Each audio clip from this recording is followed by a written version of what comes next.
আমি নেত্রকোনা জেলা কেন্দ্র থানা থেকে বলতেছি, সাহেবপুর বাজার চেংদানা গ্রাম। ঠিক আছে, এই হলো আমার ঠিকানা। তো আমি এই ঠিকানাতে আমি একটা ভিডিও শ্যুট করতে এলাম। এই দেখেন আপনার ফিশারিটা।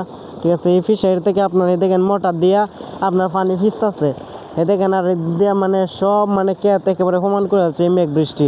ঠিক আছে, তো ওনার বয় এটা যে যদি ওনার মাছ চলে যায়, এই ফিশারি থেকে যদি তার মাছ চলে যায়, ঠিক আছে, তাহলে কিন্তু তার প্রায় লাখ লাখ টাকা এখানে তার লোকসান হয়ে যাবে। ঠিক আছে, সে এই বয়ে কিন্তু আপনার এই দেখেন একটা না আপনার দুটা, আপনার এই দেখেন দুটা মোটর লাগাইছে। ঠিক আছে, এই বয় যদি আরও যদি বৃষ্টিপাত হয় তাহলে তার এই ফিশারিটা আপনার মানে বিপদের আশঙ্কা মানে অনেক।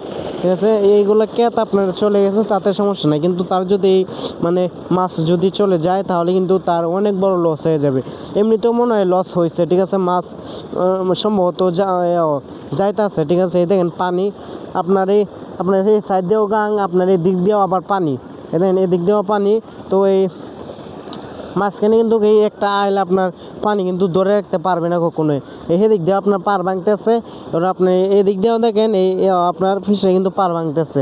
ভাঙার কারণটা যে আপনার এদিক দিয়ে পানি লুইলে এদিকে যাইতেছে। ঠিক আছে, উনি দুইটা মোটর লাগাইছে, তারপরেও আপনার কিন্তু লুট লইতেছে। ঠিক আছে, তো এই লোকের দেশের পরিস্থিতি। সবাই ভালো থাকবেন।